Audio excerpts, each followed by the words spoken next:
warahmatullahi wabarakatuh. Salam Malaysia Madani.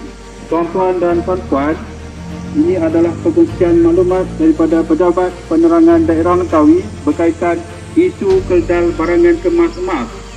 Tuan-tuan dan puan-puan yang ingin melawat ke India atau Bangladesh adalah dinasihatkan untuk mengambil maklum peraturan-peraturan berhubung kuantiti barangan kemas emas yang boleh dibawa masuk atau keluar dari sesebuah negara asing.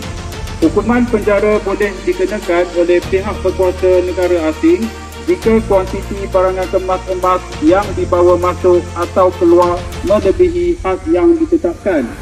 Semak peraturan sebelum melakukan perjalanan.